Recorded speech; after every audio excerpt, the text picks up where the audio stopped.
अगर आप अपने माँ बाप से सच्चा प्यार करते हो ना तो इस 2 मिनट की कहानी को पूरा जरूर पढ़ना, और अगर अंदर से एक आवाज आई तो ये कहानी अपने उन कमीने दोस्तों को जरूर शेयर कर देना। माँ बाप को दुख मत दो जो जिद करते हैं खुद से अपनी सफलता के लिए, नहीं अपने माँ बाप से अपने शौक पूरे करने के लिए। एक लड़के ने अपने पिता से कहा, पापा मुझे नया मोबाइल चाहिए। पिता ने कहा, बेटा अभी कुछ वक्त रुक जा, फिर तुझे एक नया मोबाइल दिल दूंगा।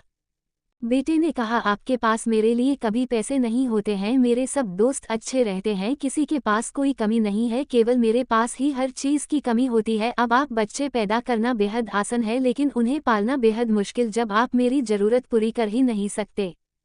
तो क्या मतलब इस घर में रुकने का, मैं घर छोड़कर जा रहा हूँ। बेटा रुक जा, मेरी बात तो सुन, हम तुझे दिल देंगे। माता और पिता ने बेटे को रोकने और समझने की काफी कोशिश की लेकिन वो नहीं रुक। गुस्से में उसने बैग पैक किया और घर से निकाल पड़ा। लेकिन घर से निकलते वक्त गलती से उसने अपने पिता की डायरी अपने बैग में डाल ली। पिता की आदत थी कि वह हमेशा डायरी लिखा करते थे और उनकी डायरी को छूने की परमिशन किसी को भी नहीं थी। लड़का घर से काफी दूर आ गया और थक कर बैठ गया।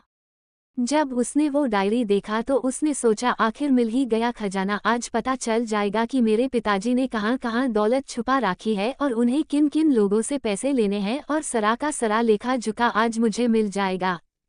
बेटे को लगा इस डायरी में पिताजी की सारी लेन देन का हिसाब होगा। जैसे ही लड़के ने उस डायरी को पढ़ना शुरू किया उसकी आंखों से आंसू बहाने लगे। डायरी की शुरुआती पन्नों में बेटे को जो बाइक दिलाई थी उसका हिसाब लिखा था जिसकी ईएमआई पिताजी अभी तक चुका रहे थे। दूसरे पन्नों में उसके कॉलेज की फीस और एडमिशन का कर्ज लिखा था कि इन लोगों को इतने पैसे वापस देने हैं, और सबसे आखिरी पन्ने पर लिखा था कि बेटे को अब मोबाइल दिलाना है, उसके लिए मुझे कौन कौन उधार दे सकता है। उन सभी लोगों के नाम लिखे हुए थे।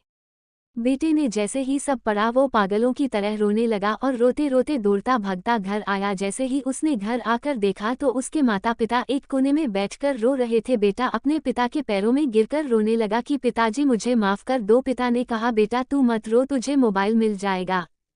बेटे ने कहा, पिताजी मुझे आपसे कुछ नहीं चाहिए, मुझे पता चल चुका है आप इस डायरी में हम लोगों से क्या छुपाते थे, मैं अब आपको कोई कम नहीं करने दूंगा, मैं मेहनत करके सब कुछ ठीक करूंगा। ये सुनकर पिताजी ने बेटे को गले से लगा लिया।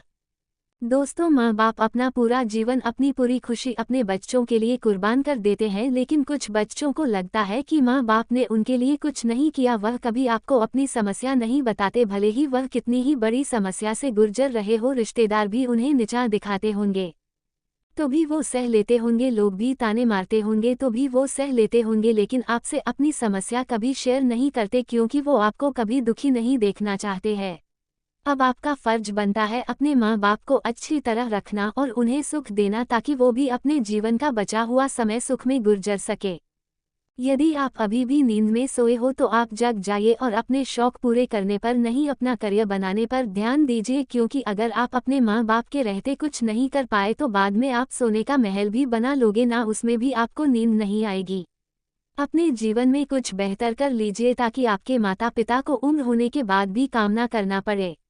अगर कहानी अच्छी लगी तो इसे सभी के साथ शेयर कीजिए, और अगर अभी तक लाइक नहीं किए हैं तो जरूर कीजिए। धन्यवाद।